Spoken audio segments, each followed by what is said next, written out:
Welcome home, Linda. The room was a mess, so I cleaned it up for you. Why did you do that?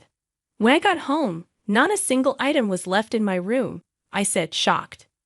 My son's wife entered the room laughing. There's no need to be so shocked. I did it for the good of the house. I couldn't understand her laughter and actions. Where are my things? Over there, she said, pointing outside. I saw flames rising in the yard. Then it hit me. I ran outside barefoot to find my clothes and personal belongings being burned. What shocked me more was seeing a painting given to me by my late husband among the flames. Now it was nice and clean. Looking at my daughter-in-law, I realized she was controlled by malice. Do you know what you've done? Of course. No need to look so scared, she replied casually. Her smirk made it clear she wasn't joking. Are you trying to drive me out? No, I'm just exterminating a parasite, she said, her words chilling me. That's when I made a decision. Then I'll leave. And so I left the house, but I wasn't alone in this. Everything was now in place. I swore on my late husband's grave that I would never forgive her. My revenge against my eldest son's wife had begun. My name is Linda Adams, and I'm turning 60 this year. Ever since I lost my beloved husband to cancer 2 years ago, I've been living alone. After he passed away, I felt a great void. But I'm finally getting used to living by myself again. One last thing for me to do. Linda, a gift should be arriving at your house soon. Those were my husband's last words. I reminisce about the times I had with him. He was a hard-working businessman at a well-known company, and our meeting came about through a mutual acquaintance. But we quickly hit it off and smoothly progressed to marriage. Since then, it has been nothing but bliss. We've got our son now. I've got to work even harder, I said, thinking about our family. Yeah, but don't overdo it. I have a precious wife and son to look after, my husband replied. At 28, I gave birth to our son, John, and 4 years later, our daughter, Emily, was born. I worked hard every day as a homemaker, which was also my husband's wish. He acknowledged my efforts, and as a result, he left us more than enough savings and assets. However, even in such a life, changes occur. I'll be coming back home soon. Isn't your work too hectic? My husband asked. No, it's settled down now, so it's fine. And I know it's short notice, but I'm thinking of coming back next Saturday, he said. That's fine. I'll be home. I was looking forward to seeing John. It had been a while. But I had forgotten something important. Then, on Saturday, he came home. Welcome back. You must be tired. Take it easy, I said, greeting him. Hello, Linda. It's been a while, he replied. I had completely forgotten, but I was not fond of John's wife, Julie. She had been looking down on me and making snide remarks even before they married. Welcome, Julie, I offered, but it felt strained. Julie seemed to catch on and gave a smirk. We're planning to stay over tonight, so please take care of us, Julie said, making herself comfortable as if it were her own home. It almost seemed as if she was testing how comfortable our house was. In the end, they stayed for 2 days, and it was a continuous strain on my heart. I thought that would usher in the return of peaceful daily life. But that was quickly about to change. Mom, I need to talk to you about something, my son said about a week later. I had a bad feeling. Actually, Julie has. Hold on a sec. I took a deep breath. Sorry, what about Julie? Oh, right. So Julie wants to live with you. Live together, my son said. It was totally unexpected. I asked for the reason. I thought it was sudden too and wondered why. But it seems she's worried about you. Worried? I couldn't help but wonder if that were true. Why hadn't she reached out herself? I told her you were fine, but she won't listen. I see. How are things between you and Julie then? I asked. I think we're okay, he said. But he sounded less than enthusiastic. I thought it was bad to burden my son like this and made a suggestion. Then I'll just tell Julie myself that she can't live with us. If I say it directly, she'll give up. Right after hanging up, I looked up at the ceiling. Living with my daughter-in-law was out of the question. Her snooping around my house before must have been her scoping it out for moving in. With that in mind, I just couldn't accept her proposal. Hello, Julie. About the living together thing, I contacted her the next day. I wanted to settle things quickly before they got more complicated. You heard from John, didn't you? Her voice was clearly excited. She must have thought living together was a possibility. I've heard the story, so we can't live together, I said firmly. There was a moment of silence. She must have been shaken. Why not? As you get older, wouldn't it be better for you to have someone around? She suggested. Maybe so, but I'm fine on my own, I replied. Don't say that. I'm really worried about you, she said, her concern appreciated. But all right, if that's what you want, I said, and it seemed she had accepted it for now. I thought I could return to my peaceful daily life. Indeed, things seemed calm as usual for the next couple of weeks, but Julie hadn't given up yet. Hello there. One afternoon she came over. Julie, what are you doing here? I asked. I've come to talk about a proposal today. Can I come in for a sec? Before getting an answer, she walked right into the house, taking a seat on the couch as if it were her own. She began to speak. How about we try living together for a bit? Excuse me? We've lived together on a trial basis, and then decide if we want to make it a permanent arrangement. If you don't like it, I'll move out, she suggested. I racked my brain desperately. A wrong decision now could lead to irrevocable consequences. Does John know about this? Oh, don't worry about that, she replied, then began to call my son. I waited for the phone call to end, pondering what to do next. John says to talk to you. Here you go, she said, handing me the phone. Hello, John. Mom, I'm really sorry. I had no idea Julie would go to you. What are you going to do? I'm okay with living together, but don't get me wrong. I'm not agreeing with Julie's idea. I just think it's a good way to get her to give up, he explained. There was a certain logic to his thoughts. We could live together for a while and find the right time to say no. All right, let's do that, I agreed. Deep down, I feared Julie might disrupt our home. But if things went south, she could just leave, and so our living together began. At first, everything was peaceful. Things changed when John started spending more time away from home due to work. Sorry, I'm too busy to help out around the house right now, he said. Don't worry about it. Instead, I'll take care of the expenses. Don't fuss over it. Leave it to me, Julie replied. Soon after he left for a long business trip, and as if she had been waiting for him to leave, her attitude changed dramatically. Are you not so good at cooking? She asked during one of our meals together. What? Well, it just feels a bit dated and plain. Even dog food might be better, she laughed mockingly, revealing her true colors. From then on, all pretense was dropped. Another day, as I was sorting out the laundry in the living room, she exclaimed, Hey, did you mix our laundry together again? It's not necessary to separate them. She sighed heavily. When you mix them, your old lady smell gets on my clothes. Please do mine separately next time. Oh, and rewash mine, will you? Hey, where do you think you're going? I've got plans with friends, she announced abruptly, leaving me to tend to the chores alone. She never lifted a finger to help, preferring to gallivant about instead. I couldn't stand it any longer. Your behavior lately has been too much. I'm going to have to tell John about this, I said, hoping it would calm things down. But she was not a woman to fold so easily. Don't joke with me. I'm here out of the goodness of my heart, she retorted. What on earth was she talking about? Even though Julie's arrival had completely disrupted our daily life, she warned, if you go snitching, it won't end well for you, and threw a picture frame at me, containing a picture of my husband and me. At that moment, everything I had been holding back just overflowed. Okay, I'll be able to get back soon, Mom. We'll talk in detail then, all right. My son said over the phone. 3 months after we started living together, I included everything that had happened in our conversation, including ending the living arrangement. He didn't even seem surprised when I called and readily agreed. It was just 3 days before he was due to return when my daughter, Emily, came back home. Sorry for the suddenness, she said. It's fine. What happened? I asked.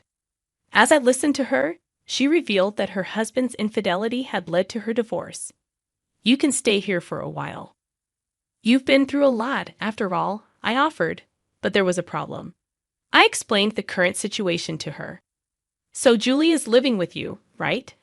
John is going to be back from his business trip soon, so we will talk things over then, I said. I see.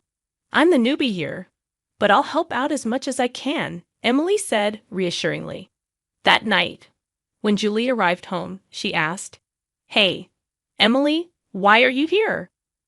A lot's happened. I'll be staying here for a while, Emily replied. Julie hadn't met my daughter often, but for some reason, she seemed to have taken a liking to her. Seems like Julie is taken to you, so we might use that to our advantage. Indeed, we must be careful not to let on what we're planning, I thought to myself. The next day, my son returned. I'm home, he announced. As I went to greet him at the door, his wife pushed past me, saying, You're in the way. Hey, isn't that a bit dangerous? I said. Just act your age, will you? I mean, you're an old lady, she retorted, laughing while looking at me. At this point, I was truly astounded by her behavior. What are you doing here, Mom? My son asked, noticing my distraction. Just lost in thought, that's all. Emily came back, right? Haven't seen her since Dad's funeral, I replied. She'll probably be back soon then, he said. About an hour later, we had dinner with my daughter, who had just come home. When it was just the two of us, she complained about Julie. But even she can't in this situation. It's been a really long time since we had such a peaceful family meal. My son's wife seemed to be in a better mood and started drinking.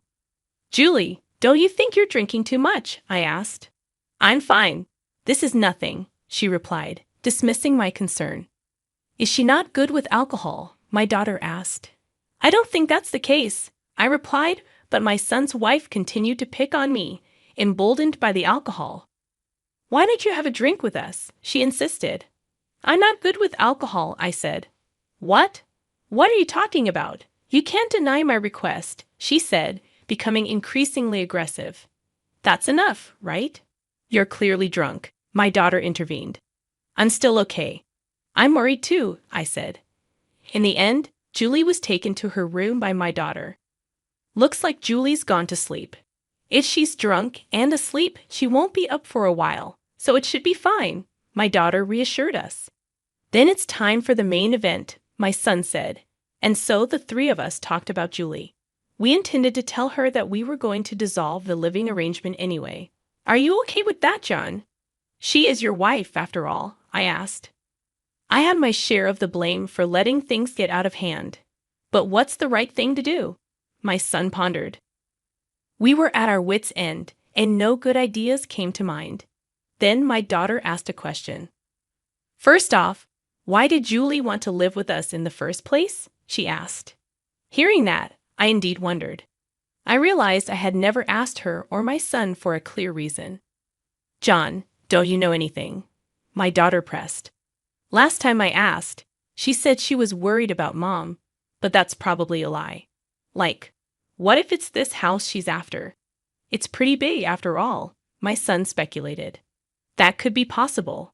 Even before and after moving in together, I felt like Julie was always sizing up everything in the house, I admitted. So how about this idea?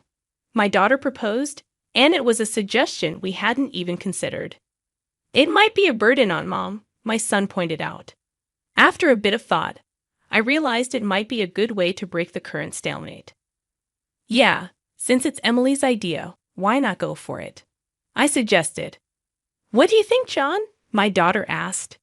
I'm okay with it too. My son agreed. And so, we each started to make our moves. Of course, this was a secret from John's wife. A week later, everything was ready. However, since there was a chance of being turned down for any number of reasons if I talked about it alone, we decided to bring up the living arrangement issue again, all three of us together. We decided to execute our plan in 2 days. The day before, Julie said, I'm sorry, but I'm going to head out for a bit. When will you be back? I asked. Well, I should be back by the evening, she replied, unusually happy. But I didn't think much of it because by tomorrow, I'd be saying goodbye to this life. The only worry was leaving John's wife at home alone. But I was looking forward to catching up with a friend for the first time in a while and had completely forgotten about that. I'm home, I announced upon my return around 4:00 p.m., but unexpectedly, she came out of my room. "Welcome back, Linda. It was dirty, so I cleaned it up for you," my son's wife said as she emerged from my room. "Why are you coming out of my room? You'll see if you look," she replied cryptically. "What? Why is this happening?" I exclaimed, realizing that nothing was left in my room. As I stood there in shock, my son's wife entered the room laughing. "You don't need to be so surprised. I did it for the good of the house," she said casually. Her behavior and laughter without a hint of remorse were completely baffling. "Where are my things?" I demanded. "Over there," she pointed, and I followed her gaze to see flames in the yard. That's when it hit me. No way. I ran outside barefoot, only to find my clothes and belongings being burned. Then something truly shocking caught my eye amidst the flames. A painting, a gift from my late husband. "This cleans everything up nicely," my son's wife remarked, her face filled with hatred. She had forgotten something important. "Who really supports this house? Do you know what you've done?" I asked, trying to understand her motives. "Of course. Don't look at me like that. You're scaring me," she replied, trying to brush off the gravity of the situation. "Don't joke around. Well, there are still things we've got to do, right?" She continued with a grin. "Are you trying to kick me out?" I asked, realizing her intentions. "No, I'm just dealing with a parasite," she replied, her words carrying a thinly veiled threat. Despite the sugarcoating, I knew she was talking about me, and so I made a decision. Then I'll leave. I left the house, swearing revenge on my son's wife. "Are you really okay with this?" Julie had asked me before I left, but I didn't even look at her. I could easily imagine the expression on her face. As I headed to my new place, I called my son and daughter. "I'm moving to the new house today, a bit ahead of schedule," I informed them. "Got it. I'll tell Emily. Then I'll see you there," my son replied. When I arrived at the new house, I sat on the sofa, feeling a bit excited about starting a new life. About an hour later, John and Emily arrived. I didn't expect such an amazing house. "How did you manage to get a place like this?" I asked. "I asked a friend of your father's, and he said this house was vacant. It kind of resembles our old place too, so I made a quick decision," my son explained. We had a pleasant time, but soon we all wore serious expressions. "For now, let's just give Julie the address. Given her nature, she'll definitely come by," I suggested. "I'll take care of that." "Thanks," my son replied. After a while, I had dozens of messages and missed calls. "We're ignoring these, right?" I asked. "Yes," my son confirmed. We then waited for my eldest son's wife to grow impatient and visit. After spending a few days relaxing in the new place, someone visited us. Looking at the outside through the window, there stood Julie, looking exhausted. "She's here. Time to greet her." "I'm kind of nervous," I admitted. "Don't worry. There are 3 of us," my daughter reassured me. I knew this was the moment of truth. "You came, Julie? What's this all about, Linda?" "What do you mean?" she asked as she entered the living room. So all the players were present, and we faced each other in the living room. "I didn't know you had so much money, Linda," my son's wife remarked. "Well, of course you didn't. I didn't tell you. From now on, we plan to live here together." "Sorry for keeping it a secret," I replied. Suddenly, my son's wife's demeanor completely changed to a smile. Perhaps she thought she would be able to live in this house too. "Well, you could have said something sooner. Why were you keeping Mom, John?" my son's wife asked. "Mom told me not to say anything about it, like a surprise," my son explained, trying not to laugh as he watched his wife, who had gotten the wrong end of the stick and was getting all excited. The first to break the news was Emily. "Julie, I'm sorry, but it's just going to be us living here." "What?" Julie's eyes went wide as saucers. "Emily's right. There's no place for you in this house." "Why not?" You destroyed my most cherished memory, Julie protested. That was because you were the one who suggested living together. But I bet you really wanted to drive me out. What were you after, my house or money? I confronted her. My son's wife looked down in silence. She must have hit the nail on the head. But why such a mansion? Did you ask John for this? I questioned. This time, my son interjected, you seem to be under some misconception. But since we've been living together, I haven't paid a cent for living expenses.